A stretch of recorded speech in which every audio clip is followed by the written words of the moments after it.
Welcome to Entrepreneurs, Executives, and Eccentrics, a podcast dedicated to the stories, strategies, and secrets of remarkable individuals. Join us as we engage in enlightening conversations with intriguing entrepreneurs, accomplished executives, and fascinating eccentrics, exploring their journeys, triumphs, and unconventional wisdom that has shaped their success. You can sing into an AI and have it sound like somebody else. Not exactly, but pretty close. And it'll only get better. You can have it for art. My daughter wants to be a 2D animator, and she's up against AI already, Get ready to meet David Fogel. He is a pioneer in AI, specializing in machine learning and evolutionary computation. He co-founded Natural Selection and has contributed to projects in defense, life sciences, and finance.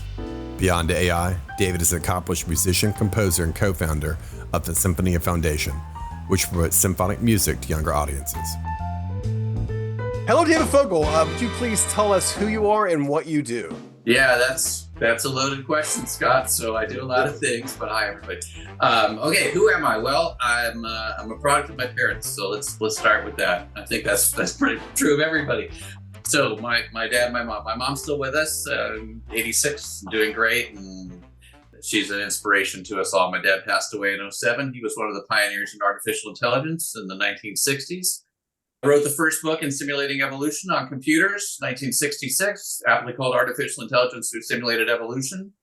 And he was also a fantastic musician and an aviation hobbyist. And I followed in most of those footsteps, actually. So as you can see, I picked up the musical gene. I play sax and guitar and mostly piano and compose orchestral things. We can talk about that a little bit if you want to. But I've worked in artificial intelligence for 40 years. I got my bachelor's degree in 1985 in statistics, or math, I guess, emphasis in statistics at UC Santa Barbara. And then went on to a year at University of Hawaii and then back to UC San Diego for a master's and PhD in engineering system science. Finished there in 92, and I worked with my dad at two defense contractors applying machine learning in the 1980s and 90s. And then we decided to start our own company called Natural Selection Incorporated, aptly enough. So we ran that together for a while, and then I ran it until about 2007. My brother took over, Gary, and he's been running it since then. I kind of kibitz on things with him. On the way, worked on all sorts of very interesting and diverse projects in machine learning, starting from the times when I would say machine learning wasn't really in vogue, let's just say, in the late 80s. Got to work on one of the first DARPA neural net grants, like in 87, 88. Listening for things underwater. We'll just leave it there. And have done, but I mean, basically, if you can pick a field, I've probably worked in it or done something tangential to it, Go ahead. I can see. What's interesting is that I think we had talked about this earlier on our last call. My dad would take me into the Rice University computer science lab at 3 a.m. and would rent out this YMP30s Cray mainframe. And he would run market simulations for the past, 3 months, 6 months, years in kind of different ways, 1 month, 1 day, 1 hour, 1 month, and then kind of figure all that data out in. And he would use that to kind of play the markets, and hit with his commodities company. Mm-hmm. But before that, he was doing math, listening to try to figure out the difference between a nuclear bomb and an earthquake. Yeah. So sometimes I wonder if you guys crossed paths because he was doing that in a similar way. Well, that would be fascinating, wouldn't it, if it were the case? I mean, we did work on some things that are like that too, and also trying to figure out, like for oil and gas companies, what kind of seismic things they were getting when they explode something under the ground, and what it would mean to them. So that would be great. I mean, we worked on all sorts of things in Homeland Security and Defense, but also industry for Greyhound and Levi Strauss, and professional sports for the Chicago Cubs and the Indianapolis Colts and a few other teams that I can't mention. So I was going to say, I would love to finance. I did all sorts of things. So I still work as a consultant of our CS Associates, as a consultant in their life science work on clinical trials. And I'm also a consultant in the financial industry doing research for wealth management. Yeah, his thesis went along the lines of this. When gold does this, for whatever reason, Great British Pound would always do that, especially when this happens in bonds and this happens in the T's, right? Yeah. And it was this kind of pulling all those things together, and obviously one was probably leading the other, wag the dog kind of thing kind of going on there. But at the very minimum, he was predicting up to a fairly bit of accuracy. He sold out the Deutsche Bank, back in like 90 something. And that was pretty much it. But it's just an interesting. Yeah, I know, like, we both appreciate people are pattern recognition devices, right? I mean, that's one of the things we're good at, and it's a strength and it's a weakness because we can find patterns when there aren't any, like, the correlation between Nicolas Cage movies and how many people drowned in Kentucky or something, but there is a way to test things sometimes. And if you go and buy a stock or sell it or buy an option or whatever, you do, you are part of the scientific experiment, just like this evolutionary world that we live in, and see whether you're right or wrong. And, you get rewarded or you don't. I think one of our biggest problem is this shortcut, the brain heuristics that our brains have been setting up for, 10,000, 20,000 years. The apple is red. It's probably not going to kill me if I bite into it. All these kind of shortcuts. But if you really wanted to know, you would open it up, make sure there's no worms in it, and actually eat it. Right. Those shortcuts, I think, have been getting us in trouble for a very, very, very long time, especially in modern life. Well, yeah, I think that's true. But, we have these other pressures of, post the smartphone. Everything is short attention spans, short decision making, got to move on to the next thing. I find the world is like that as an older person now than it was when I was younger. So we have to rely on those things, right? Yeah, I know 2 phone numbers. I used to know 50 phone numbers. Yeah. I know 2. I do know my own. Barely, and my wife, and that's pretty much it. I don't even know my own sons. I have to say, I don't really have my wife's memorized. Every time I go to Jersey Mike's net or her thing, I have to look it up. And again, it's like, oh God. I feel kind of guilty every time I do it. Like, oh, God, here it is, room. But yeah, it's almost like we've seeded our hippocampus, right, to this stupid phone, right? Because we're like, well, I don't even, and it's just a pointer in the brain, right? We're just using our long-term memory to go, I know where the pointer is. The pointer is actually to the phone. That's right. That's right. Yeah. That's right. But also as a result, we don't take that like short-term information and kind of assimilate it. We just say, oh, that's not going to value. It's got no value in terms of it's just a pointer somewhere. It's got no value in my long-term. Yeah, and that is unfortunate when it gets carried over to other things, like let's say how you would remember a person and your relationship in that business setting with them, or just personal setting, or maybe it's some other more emotional thing, right? It would be better if we had a better connection, I think. It's just so you're exceptionally interesting in that I believe that you've been in this brain machine learning game for a very long time, right? It's like your dad is longer than many anyway. Let's say that, yeah. Well, it started out with what kind of modeling the brain after first modeling the brain, right? This idea, this neural nets or these kind of like these cells that, I agree with this, and I'm, on a scale from 1 to 10, I'm an 8 in terms of, I don't know, someone you could trust. And then it pairs up with another brain cell that also has a similar kind of vision or whatever. And ultimately, when they all kind of agree, they fire, right? Yeah. Kind of model. I know that's obviously a horrible way of describing it's kind of learning or whatever. But and then that was well before, that was like punch card times when your dad was doing it, right? There was mainframes right before mainframes. Times for me at bachelor's degree time. I was the last punch card guy at doing a version of Fortran at UC Santa Barbara. So I agree. But the funny thing of it is that we've learned a lot about neural networks in particular since you bring that up, and people are making great strides trying to understand how physical neural networks work in the human brain and other animal organisms, let's just say, right? But we still have the issues of something like you just mentioned, like I'm a neuron and you believe me this much. Well, okay, so it's kind of a credit assignment problem, right? How much credit do you get for saying X when the whole thing is a function of a bunch of nonlinear thousands, millions, trillions of nonlinear things that go together? And you can't really partition correctness or believability down to one nonlinear component because it's nonlinear, right? And it depends on a setting and it depends on what stimulus happened at that time. So this is one of the things one of the things I am, I guess, still known for is my Blondie 24 checkers work from 20 years ago now, 25 years ago. So Yeah, we have time for a story? I hope we have time for a story. We do. All right, so look, so like 1995, we'll go back here. 1995, I'm 3 years out of my PhD. I'm working with the IEEE Neural Networks Council, and we have a conference in Perth, Australia. So I'm the chair of the Evolutionary Computation Conference there, and I fly over there, and I get a message to see the president of the council, and the president of the council tells me that they're starting an IEEE transactions on evolutionary computation, and they want me to be the founding editor-in-chief.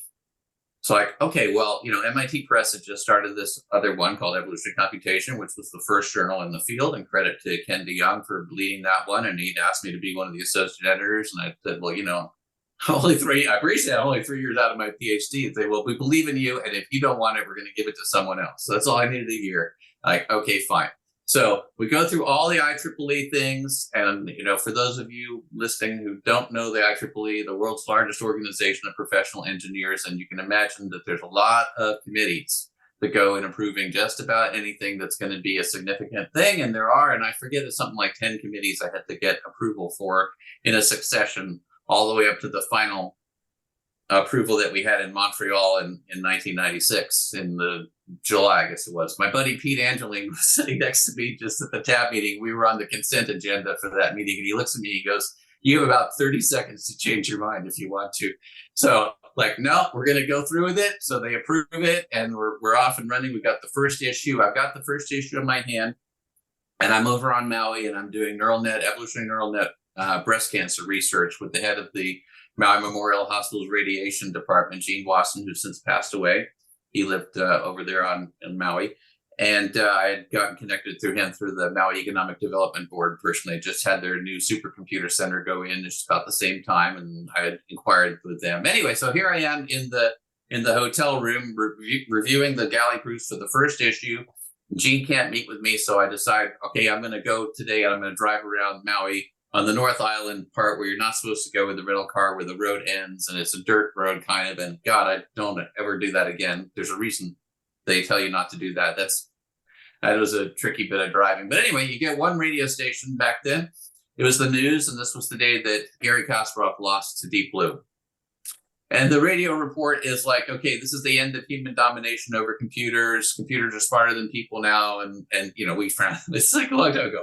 But okay. So, but I did know some of the people on that team, and I got to have dinner with Murray Campbell at one of our conferences and talk with him, and great engineering work. And if I understand correctly, I'm pretty sure I do, they had tried some machine learning. It wasn't really that effective for them, and they decided to focus just on like the kind of expert system-ish approach to beating Garry. And fair enough. But I got back to the hotel room thinking, what I really want to do is have a computer teach itself how to play chess from scratch. And how good can it get? Can it beat Garry Kasparov? Maybe, maybe not. But, what can we do? So I get done reviewing the galley proofs, and I've reviewed them like 4 times. They went to print. There's only one error in the whole thing, and it's in my own biography, of course. So anyway, I call up my graduate student friend, Kumar Chellapilla, and I say, here's my idea. He's pretty gung-ho about it, but he's very like, okay, so David, what resources do we have? Because, IBM has IBM resources, right? So what resources do we have? I said, well, there's you and me, there's no money, and there's one laptop. It's like running a 386 machine back then, right? Penny 386. It's kind of a laptop. It was a little bit of there was barely. It was heavy. Laptop. All right, it was heavy. Right, yeah. It was heavy. You put your backpack, but it was heavy. So we decided to focus on checkers instead of chess first, and we did. We had a very good approach where you had neural networks that would take in where are the pieces on the board without telling you like what the value of the pieces. In this case, there's only 2 types: a king or a regular piece. And we didn't have it learn the rules of checkers, like here's how you move, because that's kind of the physics of checkers, right? You wouldn't teach a cow that it can't jump over the moon. It just can't. But we just, okay, you start with random values for things, basically, for the neural nets that are evaluating the boards. And we had a routine of having the parents play against the population of offspring, and a very familiar thing these days, not as familiar back then. Keep the ones that are better and keep doing that. And over about 840 generations of time, we would test these things against real people on the internet. And we found out that we had something that was at basically the expert level, not quite the master level, but an expert level checkers program that had just taught itself. And then, someone can ask, to come back to our question from before, well, where does it know that mobility is important? Is it in node 17? Because the answer is no. It's not in node 17, right? It's across this distributed information. It's distributed across this whole thing. You could maybe remove node 17 and have it forget mobility, but you can't maybe say that that's where mobility is stored, because it's like you could remove my liver and I'd stop thinking. But that's not, I don't think that's they're not tied together necessarily, right? Yeah, right. You can put it back, maybe I start thinking, I don't know. But so but I have to tell you, that project was so much fun. We had so much fun playing different people all over the world in checkers without telling them that we were using a neural net. And we had to come up with, the reason we came up with Blondie 24 is because you had this chat box. And originally we picked Obi-Wan the Jedi. Well, originally we picked David 1101, but nobody wanted to play against David 1101 because no one cares about David at 1101. So we picked Obi-Wan the Jedi because the new Star Wars movies were coming out then, like episode 1. And then a lot of people wanted to play Obi-Wan the Jedi, but a lot of people would curse at us. They'd swear at my mother, and that kind of, take a long time on moves. It was getting kind of tedious. So we said, who are these people who are swearing at us? And we figured it had to be young guys, because women don't swear at you over checkers. And older guys, eventually, I can tell you from experience, you just dissociate your self-worth with your checkers rating. It's just not that important to you, So what would mollify this young guy that's bothering us so much? Typically a young girl, probably. So we went with Blondie 24, and we had this whole personality written up for her, and that worked great. Got a whole bunch of different comments that I was not expecting, but a lesson in psychology at the same time. It was a lesson in artificial intelligence. So these people were getting so pissed they were losing, right? Yes. So let's go back to Mary Queen of Scots, right? So she is passing notes between her and her conspirators to this mono-alphabetic cipher, which is garbage, right? It's just A equals T, T equals F, like yada yada yada, right? All right. And someone figures out that through the statistics of the English language, that more than likely on a histogram, the most used letter is the letter E. Right. Probably. So they basically break the quote unquote cryptography, which is not even close to being cryptography. And the devil said that you're clearly in league with the devil. Right. There's no way you could possibly have done this through this, statistics of the English language. And I would imagine some of these young men or young women, probably young men, were getting we're getting mopped. And they're also there. Did it have any time between moves? Yeah. So this is the thing. Microsoft, that's we were playing on zone.com. Microsoft was giving them 4 minutes per move. So they would take 3 minutes and 50 seconds every move. All the time they're saying, just give me a draw, or they're swearing at me. And I'm like, okay, well, this is affecting our science. I can't deal with this. So we have to change this up, because it's taking too long to get these results. We're doing by hand, By the way, that the two miracles of Blondie 24 are, yes, it was able to learn at an expert level, even without knowing which games it won or lost, because this was a kind of a challenge from Alan Newell and Marvin Minsky days from the 60s, that there wasn't enough information to win, lose, or draw to give you enough to learn anything. And I said, no, I think actually that's even more information than you need. We can do it like, here's a random number of games, and here's some number of points that you earned. You don't know which ones you got from which games, which is what we did, right? We said, you just pick a random number of games that you're going to play, and positive points are better than negative points, but you got 5 and someone else got 7, and 7 goes on and 5 maybe doesn't, can you still figure it out? And the answer is yes, you can. The other miracle is it took us 6 months to run one neural network run. We hit return in January. We came back in July on our last one on a Windows NT machine on a 486, and it ran for 6 months without crashing. 46DX, I'm sure, or somewhat of that MMX, or whatever that weird, like blind, whatever CPU between the wasn't very fast, but it sure seemed fast. All I know is we hit return and we kept on checking on it, and like, okay, July, I've run out of patience. Let's see where we are. I don't know who does 6 month experiments anymore. It's like 6 minutes, Yeah. That's what I'm saying about our attention span. Like, it took us a long time, but it was worth it. And I wonder, if you ran that today, you could probably do it. With the advent of real processors like that. Yeah, it's not like that, right? Yeah. The idea you're doing some huge for each loop, right? And then you guys, I'm assuming you did this with a console app behind it, and you're just watching a little bit of activity. Yeah, we would see like every 10 generations that it was still running, so just make sure. Like, did it freeze? I don't know. Maybe we'll see. Yeah. Well, we did have a safety valve that it would output to file the entire population every 10 generations. So if we ever did check the number of bytes if it was going up, pick it up from where it was. Yeah, but it didn't. That was pretty cool. So you that what year is that, by the way? How old are you when you got your PhD? Yeah, I was 28 when I got my PhD. Oh, so okay. 99, 2000 is when we finished Blondie 24. Then we did extend it to chess eventually. We got a little bit of funding from the National Science Foundation as part of a video game grant from the SBIR program. And we did the same thing. And we were able to get actually a master level, well, actually kind of close grandmaster level, but you have to actually beat a grandmaster or master, I think it is, in an actual sanctioned tournament to So say I'm imagining that's way more complicated, right? Because checkers it was more complicated, and it took about the same amount of time, but of course computers had sped up in that time frame. So although it still took many months to get us to be able to have a result that we beat Fritz 8, which was the number 5 program in the world, a couple of times. We lost way more times than we beat it. Well, I say we, but I mean the computer did all the work. But also played against James Kwan, who is a nationally ranked master. I think it was the first win of a machine learning chess program against an actual human master in a 4-game series. And James was in his 40s and very unfortunately had a brain aneurysm and passed away. But super nice guy.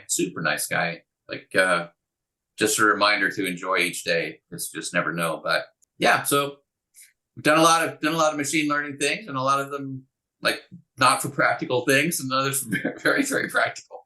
I know, but it sounds like, I mean, from Blondie, from both of those two modeling programs, right? You obviously learned a lot, right? What were you have any takeaways where you're like, well, if we would have done this, or we would have gone this, or taken this shortcut or that shortcut, we could train our models quicker? Or what did you learn from that? There's a lot of things like that, but it was a unique project in the sense that we were really trying to not give it things to learn, right? Whereas if you give me an engineering project, the first thing I would probably do is like, what do we know? And then I might ask, well, how do you know that? Because if we don't want to do things that we think we know that we don't know, we probably want to verify that they're true. Otherwise, something in machine learning is going to have to unlearn them, and that can take a lot of time. But in the checkers thing, the whole thing was, can we build something that would learn from scratch? Because the motivation was IBM's Deep Blue winning with all the knowledge programmed in, right? So. But I will say we there were some things. If we took like expert knowledge for the endgame databases that were available for checkers or chess and put them in, the learning would have been much, much faster. We did some tests with that later. I didn't publish on those things, but we did those tests internally. And so, I guess anytime you do have knowledge, you want to look for ways to put it into your system. And it's nice to be able to build systems where that knowledge can be put in easily, reliably, and repeatedly, right? So it's not always the best thing to say, well, I have this AI technique, whatever that is, and maybe it marries up with how people think about things in that field of expertise themselves, like if it's transportation or it's medicine or whatever, the screening stuff coming into the country, which I've worked on. It may need to be explainable to somebody. It may not need to be explainable to somebody. So maybe need to see some rules. So it might be best to actually like do machine learning on a decision tree where you have like, okay, but here were the decisions that were made, as opposed to some black box neural net with 1 trillion nodes, like a large learning model that says, okay, and here's your answer for, whatever question you just asked me. And I can't tell you how I got that answer ever. If it is right. I mean, that's more like on the total addressable universe. Let's just stick with what actually matters. Is like kind of the difference between that data set, right? Now, the other thing that kind of came to mind was like, have you ever had it where you've trained, because these are learning application, learning in air quotes, learning, right? This one wins, this one loses, this one wins, this one wins. Well, you take the two models, and I'm assuming there's some kind of genetic makeup where the two winners kind of, they kind of take the best of the both and go to the next, make the next model, right? In our particular case, we didn't do that, but you certainly can do that. There's all sorts of different ways to think about changing something into something else, right? So as long as you have variation and selection, then you have evolution. Each particular problem domain would tell you whether or not there are pieces of a problem that you can combine with something else, which is still called crossover, but there's different sorts of crossover. Or blending, you could try to average things, or you could just say, I'm just going to mutate this one thing into a new thing, right? An asexual sort of thing. Depends too on how you're modeling evolution. If you're modeling it at an individual level or a species level or a group level, but that gets to be more like a biology question, which is fine. But, if you're like me, mostly I'm an engineer coming to solve a problem. So I don't really care about that. I just want to know like what's going to solve the problem fastest. In the checkers chess stuff, we wanted to say, like, I don't want to give anything that would be a hint to something like, okay, you programmed in that knowledge. That's how it got there. So for our cases in there, we had neural networks that were like 10,000 weights in them, and not 10 million or trillion, just 10,000. Okay. And each one was mutated by like a bell curve, each weight all the time when it's generating an offspring, right? So there wasn't any combination of parents. But lots of times when I worked on things, there have been opportunities to take combinations of ideas or to invent a special operator that's fit for that particular environment that'll take one thing and transform it into something else. I wouldn't call a random mutation. It's like a guided way to go. Like you got to here, now you can get to there or here, you know? So you're saying instead of having a winner and you kind of this thing, you're actually putting your thumb on with a weighting scale on the ones that were successful and the ones that were not successful. You would kind of lower that weight or whatever. Yeah, I think that the analogy I've used is if we went into a classroom and we said, "Here's a random game. I'm not going to tell anybody like what the rules are. Just like you play, all right?" And I get to say, "Okay, half of you did enough to stay in the room, and the other half you're excused. Go away," right? And then of the ones that are left, we say, "Okay, through the miracles of modern cloning, we're going to clone each one of you with a little random variation." And we've filled the room back up again, and now we get to play again. Same game, I still don't tell you the rules. Do it again. How long would it take you to figure out? A lot of times, you if you think about like, let's try to play checkers, not on an 8x8 board, but just on a linear board of 64 squares where only 32 of them you can reach. I don't tell you that, by the way, right? But 32 of them you can reach. Think about how long it would take you to figure out like what that game is and how to be really good at it. Just as a human, it'd be pretty tough, actually. Like you'd have to play a lot of games before you'd figure that out.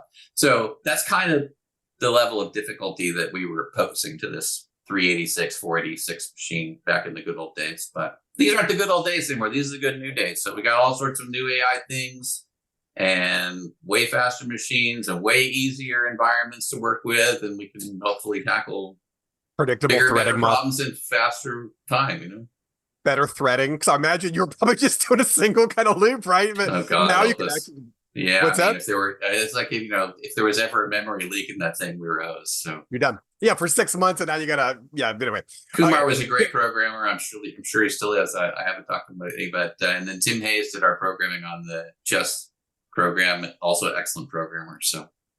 Did you ever follow the AI in Go? How they were training the models to play Go? Yeah, that came out probably 2016, if I remember my time frame right. Because I gave a talk in Vancouver just for the IEEE. That's actually still online. I think people could see it if they want to on IEEE.tv. I wasn't that surprised that result came as quickly as it did, given the work I had done on checkers and chess. I know a lot of my colleagues were. And it's fine. It's not like I do something they did and whatever.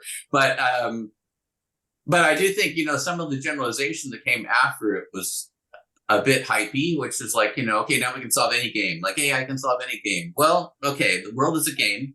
Like there are moves, there's physics, there's players. The players come and go. They have their own purposes. Like we have a conversation here today. It's a game in a way, right? And then we get in a car and we're driving and there's a different game. And there's randomness and the things change quickly sometimes. And, it's not so much to say like, AI can solve every game. It's like, okay, well, how would you set it up that you would solve the game that it needs to play? Or how would you set it up so that it can change itself to play the game that it needs to play, right? And that's beyond like general AI at this point, I think, anyway. So let's just briefly touch on that because I know it's so boorish, LLM and all. It's people who just talk to the absolute death. I mean, I think you're on the same. Well, I know you are. It's a fantastic trick. It's just that predicting of the next word is just amazing, isn't it? And it sure looks like it's thinking, but it certainly isn't thinking. Can you touch on that just a little bit? Yeah, I'm pulling up ChatGPT as we're talking here. Just let's say, please give me a paragraph. Maybe I should have done this before we started, but I didn't know we were going to do this. Paragraph biography of Dr. David Fogel, including where he was born, where he went to school, the years that he graduated, and his degrees. Okay. So it says Dr. David Fogel is an influential figure in the field of evolutionary computation, born in 1958. That's false. In Chicago, Illinois, also false. He pursued his undergraduate degrees in computer science, false. At University of Illinois, Urbana-Champaign, false. With a Bachelor of Science degree in 81. No, that's when I graduated high school. He continued his academic journey at UC San Diego. Yay, where I earned a master's degree in 84. No. And a PhD in 88, both in computer science. False. So, yeah, I mean, what can we say? Like, okay, I'm not a hard person to find on the internet. It should get these things. It should get these things right. So when we say it's a parlor trick, it is to a degree, right? I mean, it's not. It doesn't have basic knowledge that you can trust, and it's basically working on the statistics of the tokens that it can put together as a function of whatever the prompt is. So my analogy to it, whether it's an apt one or not, it's apt for me at this point, I guess, is that, large language models are kind of like a complex pipe, and water is flowing through this pipe. It's like a Rube Goldberg machine of pipes, and it can be trained to give you some responses. But once it's out there in the world and it's doing its thing, if you stop the training, then you're going to give it some prompt, which is like some water going through the pipe, and it's going to spray that water or maybe a paint, maybe colored paint on a wall for you. And you're either going to like what it says or not. And liking something is different than saying it's true, right? So I can like that paragraph bio. It read very nicely. It's just not me, right? It feels like an alphabetic Rorschach, right? It feels like it's just this kind of, and that's the thing, is that what happens when it creates a bunch of garbage that it retrains its model on, right? Like, this weird inbreeding LLM going on right now, right? That'll be a problem. Yeah. Well, it's already a problem. I think it's already reached the edge of what's available on the net. It's already consuming its own garbage. So where are we going to be in a year? Yeah. So this is a good point. And in prep, I did do one thing in prep. So this is my dissertation from 1992 involving AI, and the second longest dissertation in the system science group in the engineering department at UCSD, for which I got no prize. Who was first? Who was first? Who was first? You know who's first? I don't. I know that I've forgotten. I did know at one time, of course. That's one of the things you like. Okay. So there was this thing that I quoted in here in the last bit, and it's kind of important, really. So in Scientific American in 1983, there was work on taking Shakespeare and just doing the statistics of Shakespeare, and then doing kind of an LLM thing based upon first order things. And you get just garbage. You get like a word like AOOAAORH. How do you even say that? You can't, right? But they did this for Hamlet and other things. And this goes back to work from Bennett in 1977. But Brian Hayes published this in 83 in his column. When they do it to like seventh order, this is just seventh order English from Shakespeare, right? We will forthwith dispatch and most sovereign reason like a gulf doth hourly grow out of the undiscovered countries. Different honesty should o'er which now goes to heavens and wash it white as snow. And it goes on like that. Now that's just like seventh order English statistics from Shakespeare repeated back to you on whatever the next transition of a letter or a space is, right? So it's not really a wonder. I mean, when I first got ChatGPT, I'm like, wow, this is pretty cool. And then I remembered this, and I'm like, okay, it's way better than that. But is it way, way, way better? Because like, okay, that thing knows nothing. So I wonder that it looks like it knows something. But I wonder though that the fact that it looks like it knows something is a direct result of human modeling a little bit, right? Because they took allegedly, I read somewhere where they took 10,000, kind of these very, in the Philippines or wherever, and they actually used them as the yes, no kind of way to kind of help train the matrices, I'm assuming, right? And that may be the reason it sure looks and sometimes sounds like it knows what the hell it's talking about. Yes, it could well be. Scott, I gave you an example of one other one, which I think has been cleaned up now, though. Okay. So there was a time when I was listening on a radio show, and they said that some version of ChatGPT, I don't mean to focus on ChatGPT per se, but it was first. So, okay, had passed a bar exam and had passed a college level math qualification exam. I'm like, wow, okay. I mean, you would assume they would have to know math to pass a math exam, right? So you start like asking it questions about math, and it gets a lot of them right. It's like, this one's right. Then like, that was a good explanation of why this is right. And then at one point I stumbled on like, okay, is the cube root of minus 125 rational? And it tells me no. no, it's not rational. I'm like, really? It's like, yeah, the cube root of minus 125 is minus 5, which can't be expressed as a ratio of two integers. I think the last time I tried that, it had that fixed now. But okay, I mean, at that point, you go, okay, I don't care what you did on your other college exam board. No, you don't know math. You can't get there from that foundation, right? You have a foundation of quicksand and you built something on it, but it gets back to the illusion of it. So I'm in the short term, I'm very concerned. If I had to be concerned about something, I'm concerned about people putting more faith in the factual things that come out of it, because, I can give you, as I just did, any number of things that should be well known that are being reported as wrong. But I'm also concerned, like in the artistic world, as you can see behind me here, I'm a musician, right? I play saxophone, piano, guitar, and a lot of my friends are in the music business in various ways, or art business. And when it comes to like generating something that can't be objectively right or wrong, but can just be like, do you like it? Well, that's a different story, because, you can make AI music, you can make an AI, you can sing into an AI and have it sound like somebody else. Not exactly, but pretty close. And it'll only get better. You can have it for art. My daughter wants to be a 2D animator, and she's up against AI already, So these are things where, like in that industry, I think it's going to be, it wouldn't surprise me at all. In fact, I'd be all in favor of it, to have things be labeled like, okay, did you use the AI or not? And one of the things, just to digress for a second, which is good, I have a passion for symphony music, and I've started a 501c3 called the Symphonina Foundation, which promotes symphony music to young people around the world in a new, shorter symphony format, perfect for our shorter attention span world and streaming music. And then we had the pleasure of submitting the albums that we've released for award recognition, and one of them we have submitted for Grammy recognition, hopefully for consideration anyway, I guess is how you should say it, in the classical realm. It's called Advent of the Symphonina. And on the form, to get to the point, was any AI used in this entry? That's part of the Grammy submission now, which is great. It should be there. You should have to declare it, right?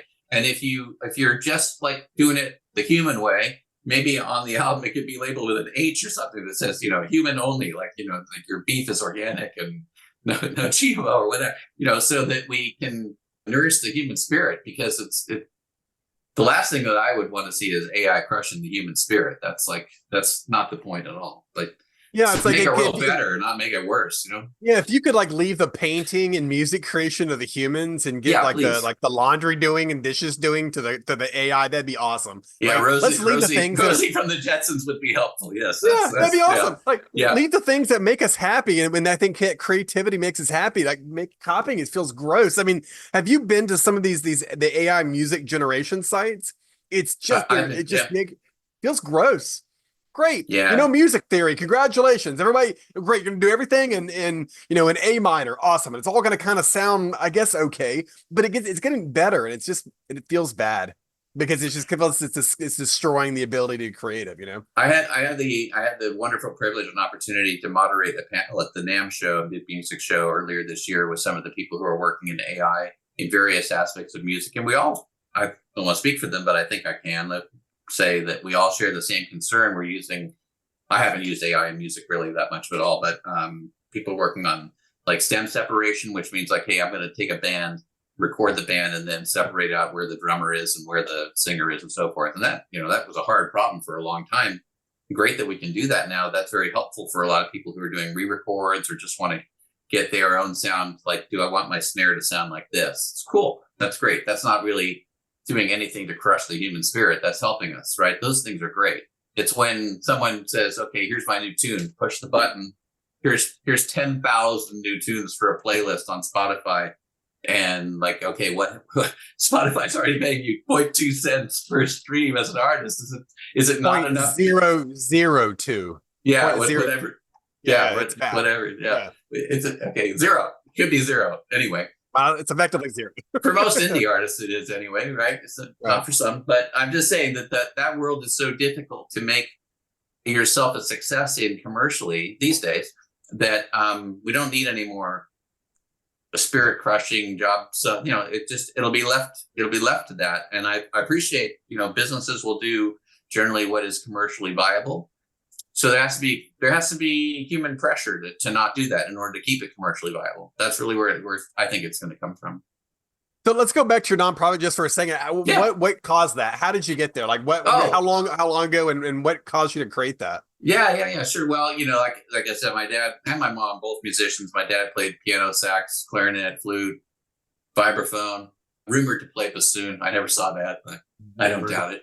Anyway, I started taking piano lessons from his mom, who was a classical piano teacher when I was 5. So I've been playing, more than 5 decades now, and enjoy symphony music a lot. I went to the San Diego Symphony about 6 years ago. I'm 60 years old now. I was 54, and I got there a little early on a Sunday afternoon, and I'm looking around, and I'm like, I'm probably the youngest person in this audience, maybe the second youngest. I don't know. I'm in my 50s. I'm the youngest person. Where is everybody? And then I'm thinking, wow, 20 years from now, who's going to be here? Because I hope I'm here.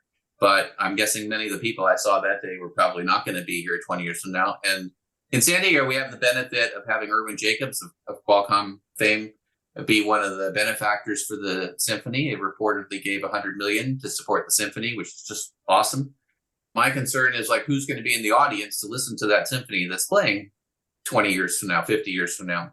So I got to thinking, like, I've just related, we have short attention spans, and people get their music from this guy, and music has gone from an average of like 4 minutes per stream down to 3 minutes. Looks like it's heading towards 2 minutes and 30.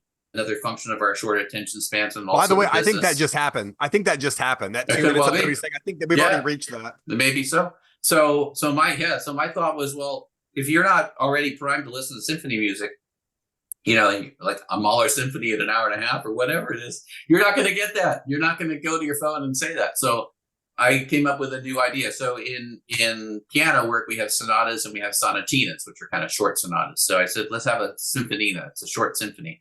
Full symphony in 10 to 12 minutes with each movement melodic, so you can hum it like a John Williams thing. You can hum it and enjoy it for hundreds of years in the future. But each movement is 2 minutes and 30 up to 5 minutes maximum kind of thing, and that has caught on. So we started a 501c3, got it approved about 3 years ago from the IRS. And we have a composer contest each year, which there's prize money for, $2,000 for the winner, $1,000 for the runner up. We've released 2 albums. Actually, I have them right here. So I'll show you. This was our first album introducing the Symphonina from last year, which got Billboard number 10 in the classical world. And then Advent of the Symphonina, which is this guy, which we just heard this morning is number 1 on the Billboard charts in classical for this debut week. Woohoo! Congratulations. Amazing. That's huge. Thank you. You're the first number 1 I've met in my life. Here we are. Here we are. So we've had over 60 symphoninas composed around the world. And then the other thing that I do, in addition to helping promote all that, is as a composer, I've written 11 of them. I play piano on the one that we recorded with Budapest. We also have London Philharmonic and Royal Philharmonic orchestras on the current one. But I think also importantly, I created an orchestra that is virtual with players around the world. They all record their parts separately and then send them to me, and I mix them all to make them sound like they played together, which I will admit is a bit tedious because I have to go note to note and make sure they're all lined up rhythmically. And what are you using for that? Like, what are you using? Ableton? Oh, no, Logic. Okay. Yeah, it doesn't matter. You could use anything, but Logic's what I learned. So any of them would do fine. And so the very first Symphonina on the new album by Alexander Unseth, we did with the International Symphonina Orchestra. And we had players all the way from Africa to here in America. And we try to get about half of those players to be young, proficient players who aspire to be professional symphony type players, and give them the opportunity to play with the elite people who are already playing in symphony orchestras, like Oleg Spoychik from Ukraine and Lviv, who's the concert master of their Lviv opera and was on Ukraine's Got Talent. He finished second playing 3 violins at one time. I mean, it's amazing. I mean, it's interesting because it's the geographic arbitrage, right? Like you're able to go around the world and kind of get the best, and you're not geographically required to be near each other. I'm sure it's been done before, but that's kind of badass for you're really writing and composing and then wow. I drilled in, but I didn't drill in that far. I didn't find that. That's amazing. So you're like, well, let's go find the violin. Oh, where are they from? Oh, they're from Uganda. Oh, really? Okay. And you're just kind of pushing and pulling and based on the exactly. human. And that's not an issue for us. As long as they have a reasonable recording setup, and that's not that expensive these days. So you don't have to be in a developed country, quote unquote, to have a reasonable recording setup. And then we take them from Singapore, Vietnam, wherever, and put them all together on our album. Then you can go to symphonina.org, symphonina.org, and find out more. But yeah, under activities there, you'll see our Symphonina Orchestra, and you'll also see our for your consideration for our Grammy submission this year. David Fogel, this is awesome. I didn't realize that. I mean, I knew a little bit about you, from your career, but this is something else, man. It's just the idea that you can kind of pick and choose from around the world is really fantastic. Thank you again for doing this. I know we've been kind of missing each other. Like, it's been all me, right? Because family and such. But thank you so much for doing this. Hey, you asked me who I am, and I would say, I totally appreciate the family part too. I have a dad of two twins. One of them just started San Diego State University today, and the other one going to Mesa to get her lower division done before she goes to art school. So, I appreciate all that, and so important. And you had an Eagle Scout too on the. My son's an Eagle Scout, and I wouldn't be able to do all the things that I've been able to do in my life without my own parents' support and my brother's support, and my wife's amazing. So it's all Dale Carnegie, right? Saying what you attribute your successes to others, and great team on the Symphonina thing. Gary Gray, my co-founder, Daniel Fisher, Gabriel Mulder, Jordan Janosco, Alexander Unseth, all great. So we'll just keep it going. I'm glad you exist. I'll talk to you soon. Thank you. All right. Take care.